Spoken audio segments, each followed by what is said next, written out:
Hello and welcome to a very special point in progress presentation of The Legend of Zelda Tears of the Kingdom Spoilercast.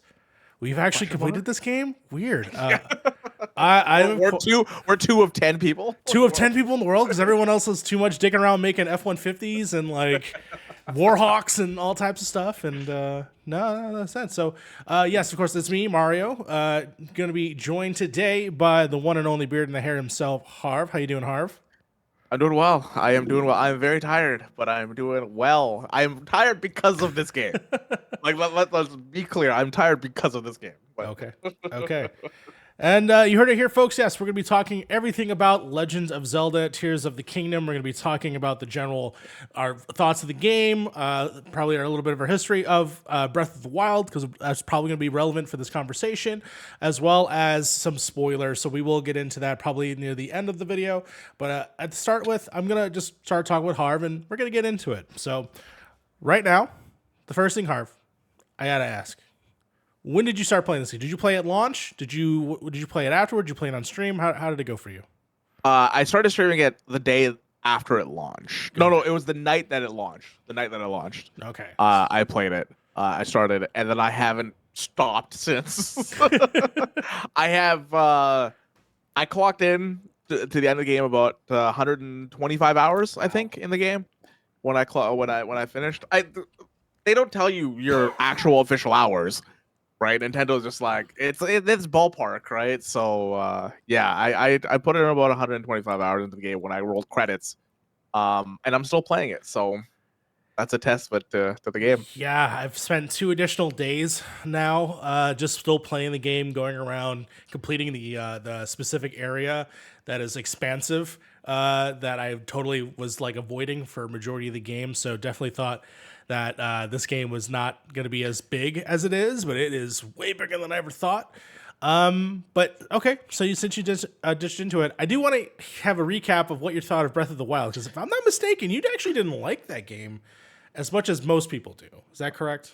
Yeah, a lot of people think that Breath of the Wild was like this game-changing game. Like it was good. The problem was like I felt like the powers weren't that great in that game. I love the Okay. physics engine. I think their physics engine is top notch, but I think their powers weren't that great. And we're gonna get into the destructible stuff Of course. in Tears of the Kingdom. But in Breath of the Wild, it got on my nerves so much because like every time I picked up a weapon, it just broke, and picked up another one, it just broke. The same mechanic is still here in Tears, Yes. but there's a little twist to it.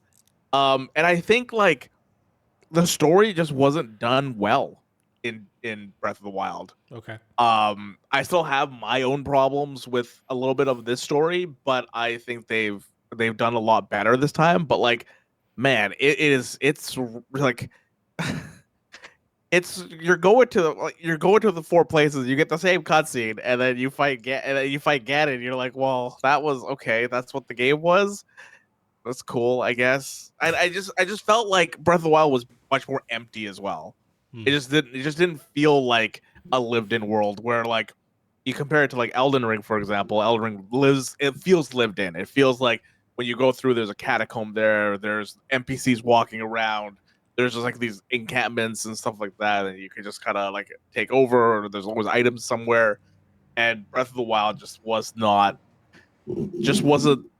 my cup of tea. What about you? What was your Breath of the Wild? My Breath of the Wild was one of a transcendent experience. In terms of two factors, it was a brand new product on a new device, right? It was on True, the yeah. Nintendo Switch, so that adds a lot to the memory of the game. Was because it was a new console that was the first Nintendo console that I got to buy with my own money. So this is the first time that I've actually went out and purchased it on day one. We got it day one. And the fact that I could just simply out of the box start playing on the go and then plug it into the TV was part of that experience. And that forever is always, is that still your day one? This is a day one Switch. See, I should have brought mine, but yeah, I have the new OLED one, which doesn't look that much different. Oh, you have it too. Okay, there we go. So it's funny you say that because if I remember correctly, you were trying to find. Wait a minute, you just blew my mind. You just bought one. I bought one on the release day. Yeah, Oh I bought my it. god. Okay, because if you saw the podcast that we did, he lost his Switch and now he has 2 Switches. Which Yeah, because the other one started turning on. It turned on after I paid for this one, and I'm like, you know what? Fuck it.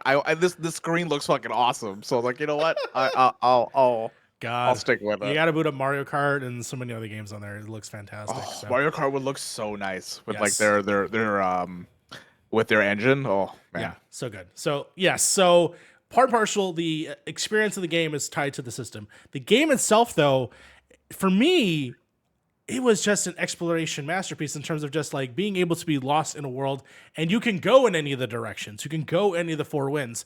When you say in reductive and that it's just the 4 things and you fight Ganon, yeah, that is the general concept. But it's the way in the story you create yourself of how you got there.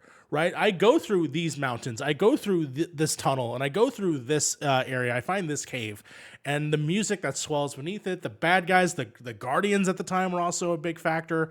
That unlocks finding a shrine and then finding another 100 shrines. Well, it was like I think there was 120 20? shrines were in that Yeah, game. 120 shrines, 120? right? 120 And shrines. I Yeah. think it's the same in this. I'm not sure. I've looked it up yet. 156. 156. Okay, so I have a lot to do, but ultimately, yeah, I feel like the experience that I had with that was the fact that yes, I was a part of something that I got to experience and take in as a whole, and it got to be my own thing, kind of like how I experienced. See, this I never had this feeling with like Skyrim. When Skyrim came out, everyone has like their fucking fond memories of like running around and Dude, screaming at dragons and all that How shit. many people like say that frost root dog thing all over, like Yes. you know, and like they say like they're going up this hill. I never played Skyrim, so like I just didn't see the appeal to it. Sure, like I sure. literally did not see the appeal to it. But it was Yeah. it's the appeal of like, hey, you see that mountain over there, you can climb it. It's that sort of thing. And I never got that experience when I was playing Skyrim, mostly because I like Lord of the Rings, but I'm not so much the fantasy person. So I never felt connected to that. In Zelda, there's an interesting way that they do with mixing both its sort of like the sort of whimsical nature to it, the animation style of it. To me, it all just came together and was just an ultimate package. And that's why Breath of the Wild is still like one of my favorite games of all time. Even to this day, and I'll say that right now off the bat, that I still think I'm more in love with Breath of the Wild, specifically how it made me feel. It's almost like you can't only play classics one time before they're always cemented. And so that to me... It's that feeling that you just can't capture again. Exactly. You know? And I'll get into that. Play that on a Switch and all that kind of stuff, right? Yeah. And so we'll get into that now. This is the swan song, theoretically, of the Switch. We think. We hope. We see how many more years that we'll have left. hope. But ultimately, that's my general thought. Is I think of in this movie as a game as a high regard. So. Moving into I just want to say the Yeah. main issue that I think I had with Breath of the Wild is that the powers. I think Sure. that's where it really kind of like I feel like a couple of them were kind of a wasted slot where you have 2 bombs, 1 square, 1 round. Sure. Which I feel like it's kind of weird. The ice thing it's cool, but like one of the best powers that they had in the previous game was time, stasis, where you could stop. You could do the stasis thing, and you can like blast yourself to like a whole different place, right? I love that one. But the other ones felt very like, now that I play this, they feel very antiquated. Sure. But it's weird to have 2 bombs. You know, like just give us the 1 bomb, maybe like do something else with the other thing. No, I agree with you. I do agree with you on that. Now, transitioning on to, of course, Tears of the Kingdom. What are your thoughts of Tears of the Kingdom? This is probably this is not probably. This is my top 3 favorite games of all time now. This game has hit that mark for me because I cannot stop playing this fucking game. Like I literally cannot put this game down. Like it is crazy how I love the powers. The powers. Yeah, the powers are great. Like doing the in Breath of the Wild, I didn't like when I got to the shrines again over and over and over because, like I said, the powers you have they just aren't that great. This one, you can make anything you want inside there. If they give you the tools, they're like you're a kid in like a sandbox, and they just throw fucking toys in there, and like, you know what, do what you want with it, right? And it's just like one of those things where when I saw a shrine, I was like, yes, I'm doing that shrine. I saw another shrine, I'm doing that shrine. I'm doing this one. I'm doing this one. And lo and behold, I did all 152 of them because Oh my like God. they're just so fun to do. And getting to some of them are just they're puzzles in themselves, which is so much fun. Like the puzzles aren't in the shrines. Some of the puzzles are outside the shrines, right? I had to even get to those things. Yeah. And the ones where you like lose all your gear, I think those are one of my favorite ones because you actually have to be like resourceful with what you fuse onto your weapon and what you want to like use and stuff like that too, which is yeah, I literally cannot put this game down. I got all of the shrines in this game. I've explored the entire depths of this game. The one thing I am kind of lackluster on is the Sky Islands. Sure. I was hoping for more, honestly. I like the variations in them. Well, not really that many variations. They're really like the same kind of like. They're very similar for the most part. And a Yeah. lot of it is the same things. Like, how can I get from here to there is ultimately how it works. But yeah, thank God they expanded that much further with the below half of the map, which, man, we'll talk about that because that's a whole fucking nest of eggs right there. What changed? What made this go from the game that, you know, that you sort of were sort of like whatever with, not whatever, but I think you liked Breath of the Wild, just not that it was I did the greatest thing ever. I'm not saying that it was a bad game. I really liked the game. Like it was a good game. Like I was like oh, this is the worst game ever. It's really good because like they needed Breath of the Wild to do this game. Like Breath of the Wild had to happen. Yeah, I agree. One of the things that I really like about this, they still do the whole thing where you have to go to the 4 places, right? Yes. And it's the 4 same cutscenes again. That I found fascinating that they how they did that, but it makes sense. It totally makes sense why they do it.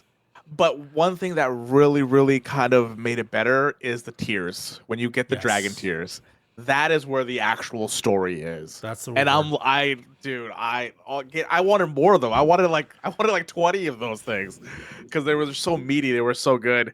And it's the powers. The powers make this game. They really do. The fusing, the ascend. I have played this game for so long. I have not hit a glitch in this game. I didn't cause myself. One. Yeah, I hit one, which was with the lightning chick, Riju, where she wouldn't follow me inside the temple. Oh, and so I had to reload the save, and then she started following me. Got it. But other than that, this game begs you to break it, and sometimes you just can't break it.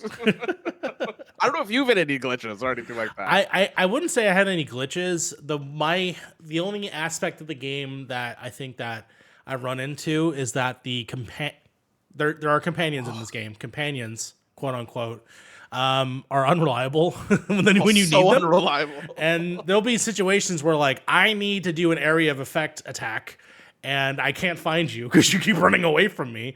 And the only way to activate you is if I get close. And so when I did like the final boss area, there was a part that was sort of like kind of a crucial for it. And that was sort of annoying. But ultimately, I was hoping that those things would be. I was hoping those things would be like face buttons, where like you press a button and then they're all because you get the right amount for that shit, right? So. They could have removed the amiibo function. That could have been part of the wheel or something. I don't know. Yeah, it's very weird having the amiibo function there. Yeah, or the camera function too, which I thought was also odd when that could also be tied to the other camera that we have. But you know, it is what it is. But ultimately, yeah. So you are very high on this game. You think it's one of your favorite games of all time. That's a massive change. What in terms of the actual how can I say, like, what was other than the powers, like, was there anything else that was missing in Breath of the Wild that like put it over the edge? Like, is the new content in this game still like that's what pushed it over? The temple, so there's dungeons and temples in this game. Yes. The temples, they're a bit better than some of the. One of them is a pain in the ass. Which is the fire one. That's a fucking pain in the ass. Okay, It is a pain in the Fucking- ass. I try to cheese it so hard. Oh my god, me too. I made a long ass bridge of like 17 or 18 of those fucking Yes. fire things where you could like put water down and stuff. I just like walked past everything. Yeah, no, I think the temples are really I think the temples are good. They're a little bit better than actually they're a lot better than Divine Beast. I didn't like the Divine Beast that much. Sure. Honestly, it's I like how the world has changed. Sure. I like the way that when you meet people, like they know that time has passed, and some people that I saw the screenshot for somebody playing that they saw the NPC when they were 5 years old, and then they saw the same NPC and they're like adolescents at this point. Yeah. And it's like, oh wow, that's kind of crazy. That's kind of nuts. One of the characters is Pura, which was like a young child, and then now they're like a teenager or like higher. Which actually, that person, story lore, is over 100 years old apparently. Which. Yet she doesn't really know about anything. So we're out here trying to do all the work. yeah, for the most part. But no, for sure. For this game, man, like it's like coming home. It's like going back and seeing all the places that I, revisited over and seeing my family, seeing friends again. It's sort of like having that experience and seeing people that like when I saw Sidon again, I lost my shit because I was like, I missed him so goddamn much. He's of course the best companion. He's the best companion. When he did the thing, I was like, he did the thing. Like, yeah. It's funny because like I play this game. I think of it highly. I think of like my adventures. I've slowly sort of like lost the thread of like some of the characters, but the moment that they sort of reappeared into this, like, oh yeah, I do remember you. I remember you're a Back to the Future reference, Robbie. Like I remember like so many things, and it all just sort of flooded back and came back to me, and it was great to see like how things stayed the same and how things were changed and how things were definitely socially different in certain areas, like what happens to Lorelyn village when you are attacked by pirates, or like what's going on in Terrytown, and seeing these places. Terrytown, that's a whole thing, right? That's a whole thing. It's so different. Totally It's so different now. Yeah. And then going even to like Gerudo Town and being able to walk in without wearing clothes, like different fun little stuff that's definitely different. That ultimately I think added to the experience. The powers are incredible. The fact that you can literally make. I'm making an F-150, like a Ford F-150, just because I wanted a big truck. I was tired of getting things shot at me, and it's wonderful. It's one of my favorite things that I've gotten to make. And then once you get that one ability to auto build, yes, oh my god, just it's saved. Saved. It's saved. So I just literally go boop, loads into place. The social commentary on social media and TikTok and all the things people are building and talking, like that has added so much to the experience. And you're absolutely right. I can't put this fucking game down. I can't stop thinking about it. I'm at night thinking about it. I'm on TikTok and I find something. I'm like, I gotta go examine that, and I gotta go see if I can go take that out. So like, yeah, the social contract that I have with this game is high.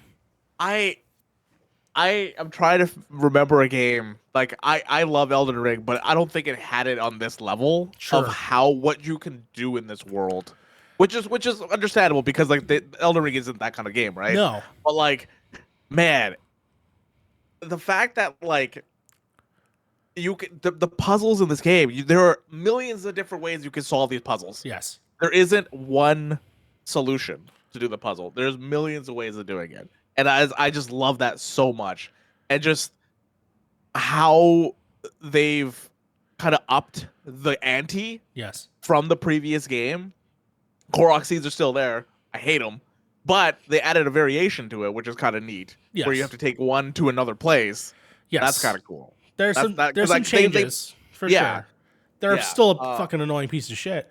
But yeah, there are definitely changes. By the way, the best thing I saw recently was shooting an arrow with wood on it and then attaching a Korok seed to it and then it recalling. Oh, yeah. Genius. Yeah. Genius. Yeah, exactly. So many things. But yeah, ultimately, my biggest criticism, I guess, of the game is that it's the same game. Like that, it straight up is. But that's not the problem. I think the problem for me is that you can never return home again. And then by saying that is that the Levitt experience is just not the same as Breath of the Wild. And that's not me holding it against this game. This game is wonderful. It's absolutely one of the best games out there. This is going to be probably game of the year. like there's no game that has. There's chance. no other thing I can think of. Yeah, Spider-Man 2 comes out and blows my mind, but like, but like. Spider-Man 2, Final Fantasy 16, like those are games that could, right? They have the possibility to do it. But like the fact of what this game is doing, I just don't see it. No, not at all. And I do think that they've just improved on everything to the top. Ultimately, I just feel like the experience of it just never will match my appearance. And that's on me. That's not on the game. That's just personal. Yeah. It's just my personal attachment to it. I will say though, in the story, got me emotional at a certain point, and we're gonna probably transition and talk about it because there was something that happened here that shocked me, and I guess it's close to how other people. Because I've not played every Zelda game. I've played a chunk of them, but there's some in the GameCube era that I've also missed out entirely that I would love to play. Please come to Switch.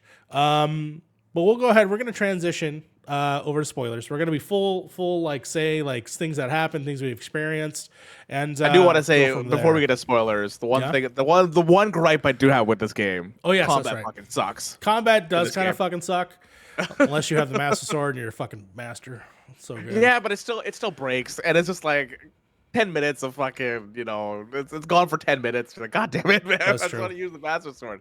Any other gripes about the game? Anything else? To me, companions are kind of shit. Yeah, companions are shit, and then I think the combat is the two of them, and the button configuration. Man, Nintendo, fix your shit. I bought a different controller. I bought one of these controllers, a BitDo. Interesting. 8-bit dough. Okay. And I remapped all the fucking buttons. Nah. So I could play it like a PlayStation controller, and it was great. It was great. But Nintendo, fix your shit. Yeah. And throw some accessibility in there. Come on, guys. Yeah, no, throw anything in there. Throw anything in there. That was kind of lame. The fact that majority of the buttons are still the same.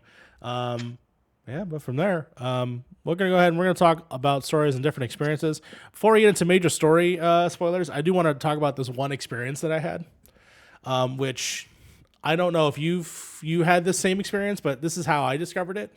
So I forgot about the secret shop that's underneath Gerudo Town where you can buy clothes to be female, if I'm not mistaken. Yeah. So I totally forgot that was there. I didn't see the giant hole in the beginning of the map because I just totally forgot. But I'm walking around Gerudo Town, and I go down a well, and I go in the water, and I just see a bottle just coming down the water, and I go pick it up, and I read it, and it's a love letter. It's like, to my true love, this is for you. I hope you find me, blah, blah, blah, blah, right? And I keep going down the same well, or I keep going down this tunnel, basically, and I see another bottle. And I'm like, what the hell's happening? I pick it up. It's the same message. I keep going. I see another one. Now I'm seeing it falling from the sky, and I can see it like falling down a hole. Like, what the fuck is what secret side quest did I just stumble upon? And then I ascend up, and it's in that room of all the women that live in Gerudo Town that are in the secret shop, and it's just this girl throwing love letters into the pool. And I love the way that I discovered it. I thought I found a side quest. I have not seen that. I literally haven't seen that. Yeah, it was that's crazy. But the way that if you discovered it, you just see a girl throwing it. But the way that I discovered it felt like a side quest of it felt like a crumb, right? We were following what crumbs. The hell's going? And then I kept following the trail, and then I got to it. It was just simply a character throwing love letters into the water that will find her one true love. I love that. There's so many little stories like that in this world. But the one thing we'll talk about is the main story. You talked about the tears, right? Tell me, what was your reaction to sort of the ongoing story with Zelda? I loved that she was in a different timeline, that she was in a different place. Because you see it, you automatically see it when he sends the Master Sword back, right? Yeah. And then you're like, okay, yeah. But but they fleshed it out, which I didn't think they would. Yes. Where you actually see Rauru, you see Sonya, you see the Zonai living their life and stuff like that, right? Yes. And then seeing how Ganondorf first comes into power in this timeline, which is so cool. And I thought it'd just be bits and pieces, but we had cutscenes from like start, they finished. The next tier you got was the start from that cutscene. Yes. And kept going. Yes. And it was crazy to me because like when the last thing happens, when like I put it all together at the very like before I even got the tier, I put it all together that she was gonna eat it and she's gonna become the dragon because they alluded it so much, right? Yeah. But then, dude, that moment though, that moment when you see her flying, you're just like, holy fuck. Like emotions were happening at that moment. Yeah, the best way. It's funny because you can't necessarily, unless you just decide not to watch the cutscene as it happens, you kind of don't experience the story in a linear fashion because you are gonna jump to the tiers whenever you find them, and you never find them in order. So I've seen the story jumbled up in different pieces. Where I specifically went in order because I wanted to see them. Okay. Yes, I specifically went because I played this game differently. I did all the side shit first, Sure. and then I did the main story in 2 days. Got it. So like I mainlined all the temples, I mainlined all the tiers, all Yeah. that kind of stuff. So yeah. So I experienced the story in different pieces. So I get to see, I saw the beginning half, but then it jumped to Sonya being murdered, and then it jumped to this and that. And then so I didn't get the dragon bit, the part where she is talking to Minoru in the room until the last tier. So I didn't spend time to develop the idea of like, oh, someone's going to eat this fucking thing and then get turned into a dragon until it was like the last, like, oh my God, that's what's going to happen. Is she going to sacrifice herself? Like, what's that? And then sure enough, the story, of course, is Zelda goes back in time. Ganondorf takes power. She, in order to secure the future, is fixing the fucking sword. And she has to eat this power bean, basically the sensu bean. Yeah, pretty much the sensu because they turned it into fucking Dragon Balls, dude. Basically. Yeah, basically. And she turns into the dragon, which I actually, it's funny because I wasn't paying attention to the dragons because I remember them from the last time. I was like, oh yeah, the dragon's here. I don't remember if I saw the light dragon prior to unlocking the final tier. But once I did the tier and I see the dragon, I was like, holy shit. Like you see it once you get to the last tier, you see it in the sky. Got it. And then they actually focus on it. Got it. Yes. Yeah. And the fact that the Master Blade can only be this powerful because it's gone through so much time.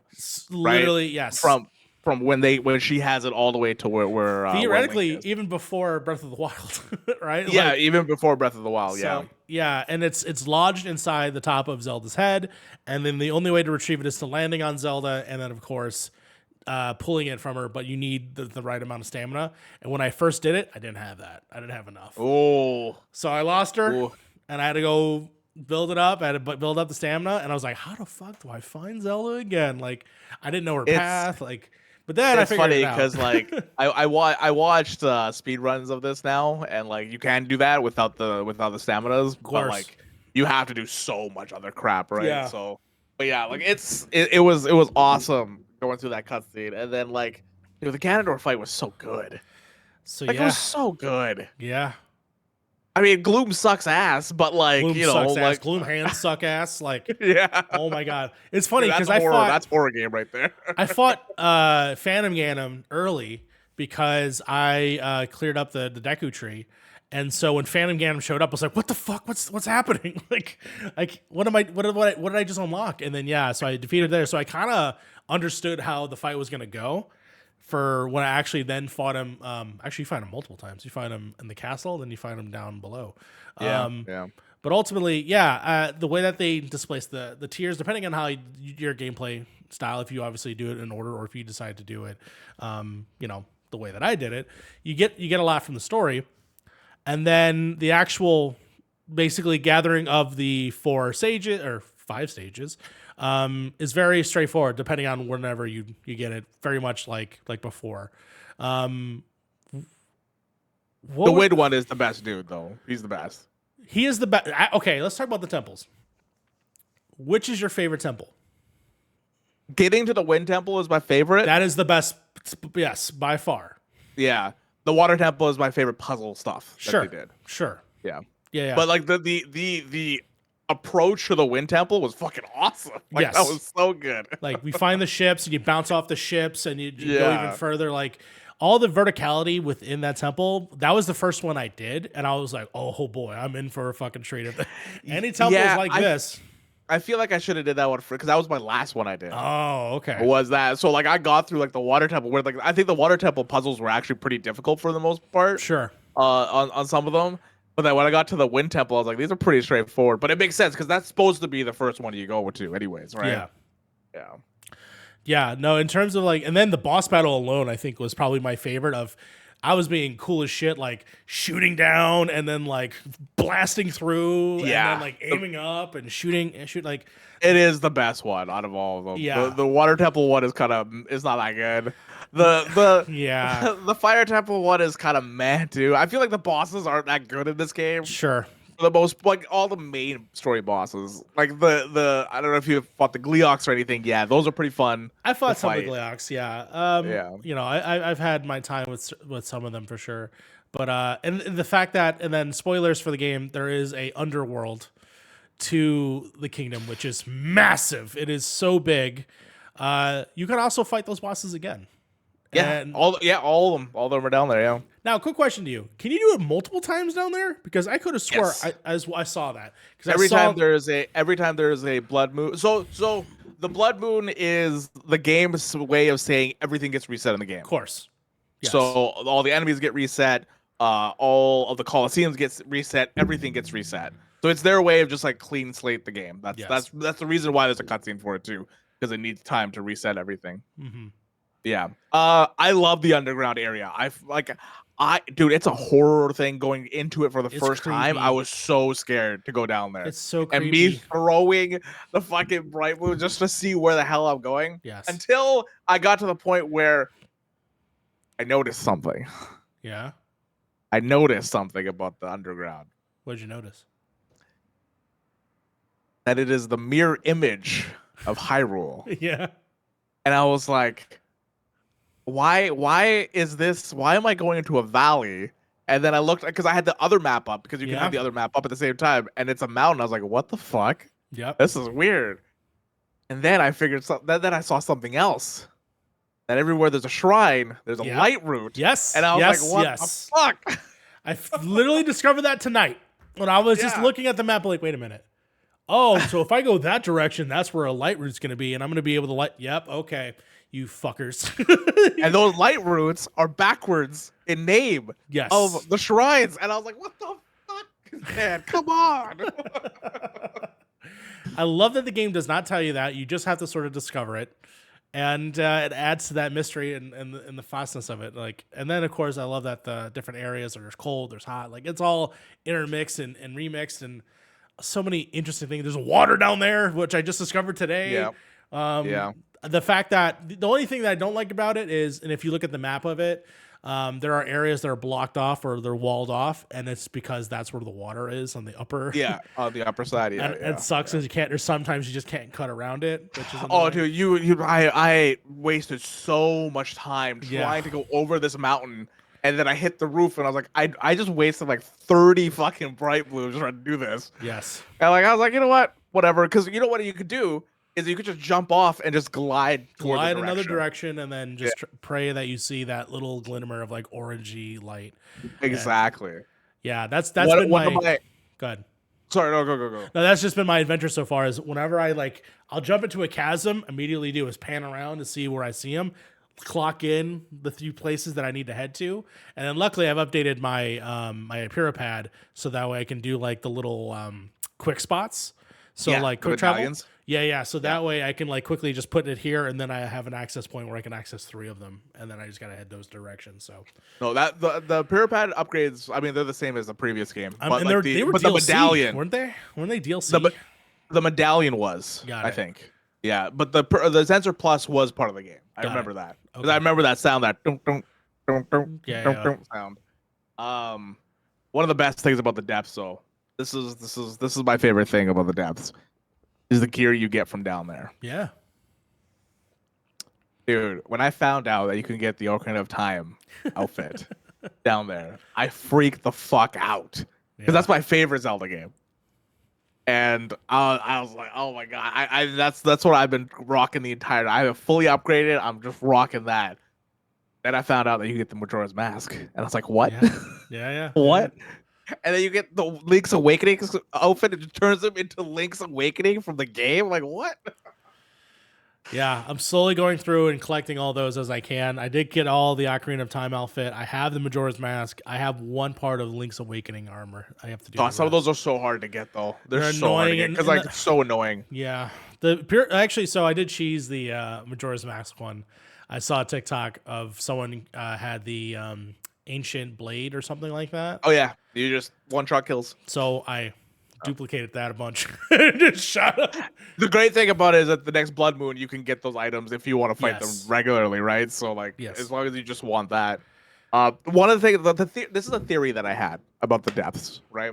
We see all these old items, right? We see the like, to be fair, this is the furthest in the timeline we've ever went, Yes. right? Yes. With Tears of the Kingdom.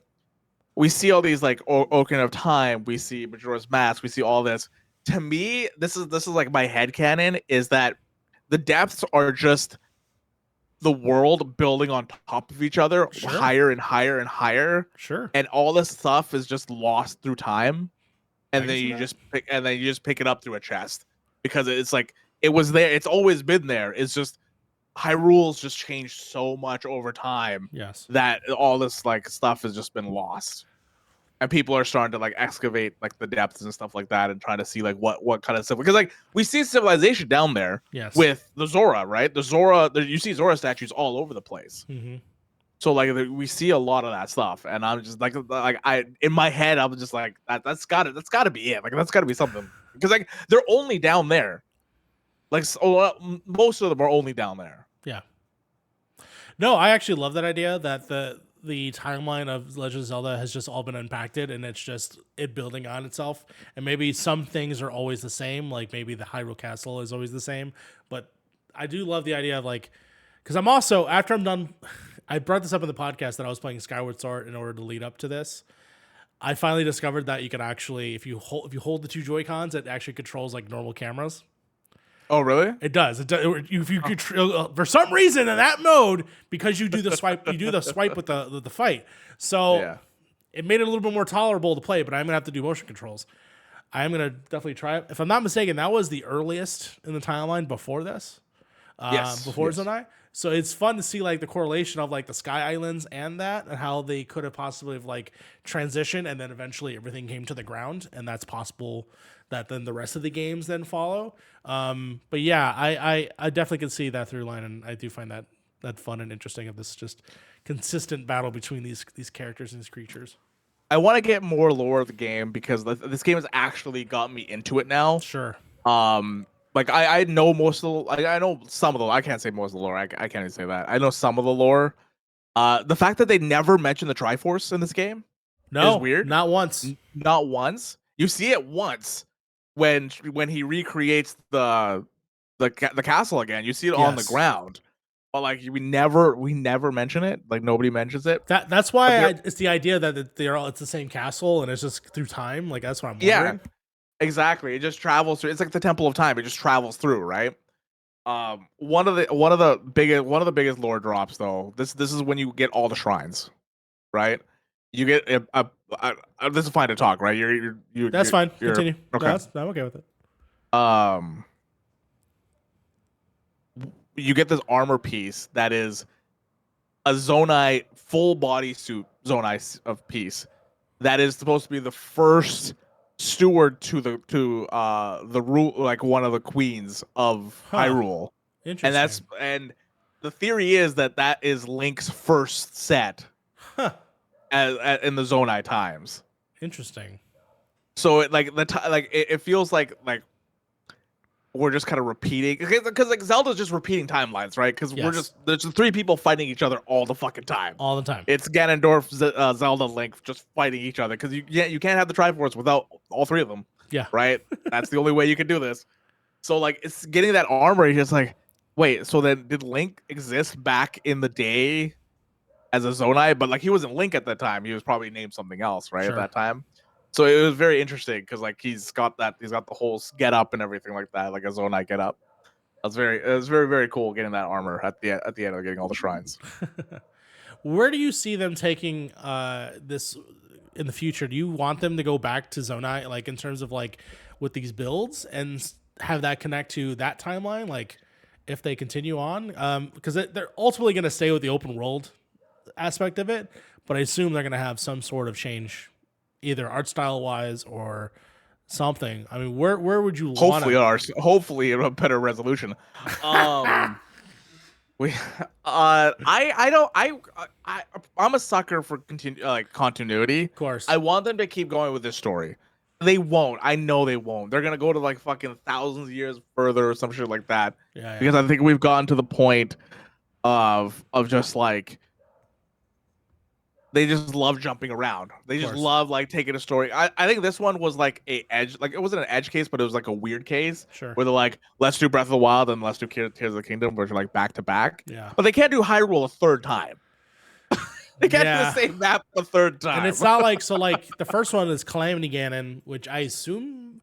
Was there any confirmation that these entities were the same thing? I assume. No, they're. I don't think they are. So that's what's I always found weird about that. Even though they have because the same this color, Ganon is from back there. Because like when he puts the hand through him, that he's hand holding is him down, still right? there.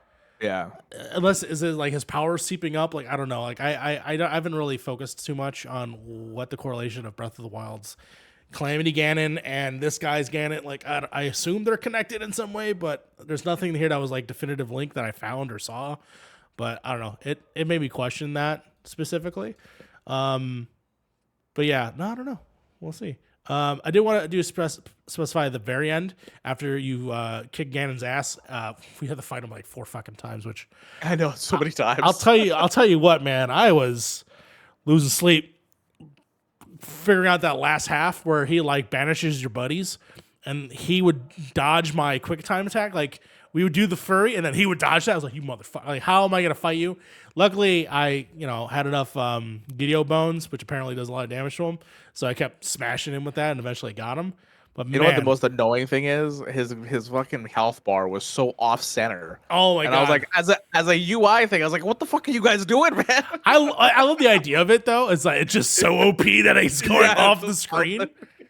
I thought that was kind of fun. I guess they kind of have to do that because like I had 27 hearts at that moment, right? So like it was one of those things where like you kind of have to like offset it, I guess. I don't know. Yeah, and I only have like 12 hearts and I beat it. And the way that I beat it was because of 2 pieces of food. It was the Sundelions with like so that way the glooms would go away, and then I had a up defense times 3. Where he would hit me, and it was only 1 damage if he hit me. I'm not a badass fucking at this fucking game, no whatsoever. Oh, the combat's not that good, so like let's be honest if you hold the trigger, just the shield, which I had I had 3 Highland shields. Nice. Then yes, I would basically except when I wasn't like really good at it, and he kept letting him hit me, he would just destroy my shields instantly, and it was he destroys every shield except the Hyrulean shield. That's the one that it was. I have 3 of them. He broke them all. Well, I kept mine the entire fight. No, when I used them. Yeah, I got my ass kicked a couple times, and he would destroy all 3 of them. I accidentally attached a hydrant to my Hylidian shield, and I was like, "Stop spitting water at him." But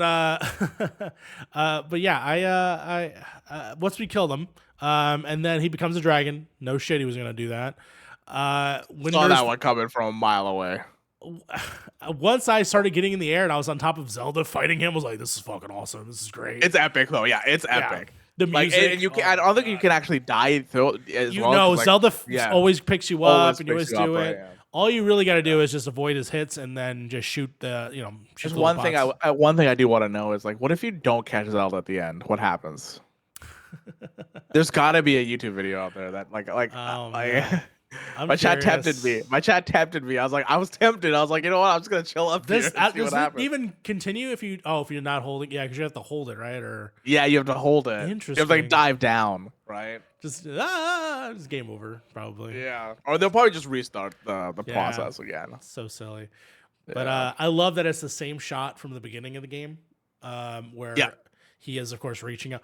By the way, he never got his hand back, right? He did.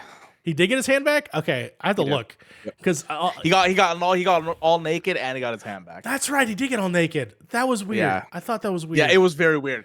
Very weird because like I feel like for them they had to do it because of just like to show like this is how he started, this is how it is. But like, dude, I got 100 hours to get this fucking gear, dude. Let me look good in it, man. I know. Let me look dope as hell in the cutscene, but like actually, because I've been calling it the goth hand because it just looked cool as shit. Man, I have to look at my character because I didn't even realize that. Oh no. Well, the game actually once you beat the game, puts you back. It puts you back. I don't like that. I don't like that. I don't like when games do that. I wish it just continued on, but it does. Then it doesn't make sense for the gloom and the monsters, I guess. True, because I was just like, is the gloom gonna be gone when I get back into the game? Like, is that gonna be gone? No, but it picks up right before you sense, jump right in head first into the fight, which is, it's not the most ideal thing. Getting down there was also a bitch until I figured it out. Because I would lose majority of my health before I even get the Ganon, so that sucked. But luckily, the Zelda is not dead. I thought she was going to be dead. I thought they were going to pull the trigger because I know they did it in Wind Waker. I know that's a thing in Wind Waker where that character's dead. I did not think they were gonna turn her back to human in this game. I thought they would be like, you know what? Let's make a third game and let's make that one of the things. Because like I don't know where you go from here. Yeah, it feels definitive in a lot of ways. It really does. Because like we got the Rauru stuff, we got the Minoru stuff. She's gone now too. Yeah, we got Hyrule. It's healed at this point. Yeah, Ganondorf's gonna be back. He'll be back for the third game. But like. What else? What other? All the sages are there. They're all chilling and shit. Like, I don't know. Until there's another Hyrule Warriors 3 or some shit. Yeah. I know they're never gonna go back to smaller races anymore. This is what they're gonna be doing. As long as they keep innovating and making it better and better. I don't know how they do that, but they are also. They're also on Nintendo, and they run with this game. So, heck yeah, I am. I'm okay with this. I'm okay with this format. I love this. I'm okay with this for sure. So, yeah. No, it definitely reinvigorated my love for this type of game. In terms of open world games, this is the one that I want to live in, that I want to explore in. I want to have those experiences. And no other game has come close. Elden Ring came very close. I didn't want to live in that world though. Nobody wants to live in that world. I like experiencing my time, but I don't want to live in Elden Ring. This is a place I would live in Terrytown and have a co-op, live with Frank. Yeah. Or like unless something falls from the fucking sky. Yeah, true. Jesus Christ. I am going 100% of the game, so I'm going to try to do everything. Okay. I have a lot of access. It's a lot. I'm at 300 right now. Goddamn. We're getting there. We're slowly getting there. I have the mobile. So this is what I used for the latter part of the game to get all the light routes. I got that contraption with the 2 fans and the control thing. Yeah. Put a fucking light on the front of it, and I just soared through the depths. Yeah. And I'm doing the same thing with the Koroks. When I have to transport the Korok, throw the Korok on that little thing and just fly towards where he needs to fly. So no, for sure. Now it's just getting all the little things. Okay. Because I just want to keep playing this game. I literally just want to keep playing it. That's the main reason why I'm doing it. Oh, you got a vacation coming up. Are you gonna actually play a little bit more? Or are you gonna give it a break? Oh yeah. No. I am gonna play it probably a little bit tonight, but I have to like pack and stuff like that. I have a 3-hour plane ride soon, right? So I'm gonna be playing it on the plane. By the way, the OLED Switch, man, that battery lasts a long time. So I'm excited because this is the first time I'm gonna be playing handheld. So I kept expecting like, I'm like halfway through the battery by now, right? Nope, still 50%. I'm like, holy shit. Like, okay. I love it. I love hearing that. That. So I duped a lot, by the way. I duped a lot of this game. Of course, I absolutely. The moment I found out about it, I'm like, "Fuck yeah, I'm gonna do that." Are you kidding me? I don't like grind for grind's sake. Sure. Yeah. I'm not a big fan of that. So if like for like some of the armors, you needed 130 amber. Got it. I'm like, fuck. Where are you gonna find 130 amber in your playthrough? Like that's like unless you don't sell it, you're gonna then you'll have it. But then I was like, nah, fuck that. Nope. I'm just gonna dupe it all. And the new dupe is so easy. It's so good. It's so good. So all right, well, for you, yeah. If you had to rate this game, what would be your Oh, if we did a 10 out of 10 scale, 10 out of 10. If it's a 5 out of 5, it's 5 out of 5. Like, there's, like I said, the game runs immaculate on the Switch. Even at 30 frames, is it 30? It's 30 frames per second, right? 30 frames, yeah. It looks gorgeous at 30%. Like, I couldn't tell you, like, if 60 would help it or prove it. It still looks fantastic. It does. It looks fantastic at 60 because people have emulated the game. It looks fantastic. But this game looks fucking amazing with 30. Like it looks great. Because it's the testament to the art direction. It is so good. It's so good. The only thing I would say is the lighting I wish was better. Specifically when you play an OLED at the very beginning of the game and it's a lot of like yellow and sort of shadowy, like as you're in the sky and the sun. Like on the Sky Islands. Yeah, it looks it looks a little. I was like, oh, this game's not gonna look great. But then like I got further and the game looked fucking fantastic.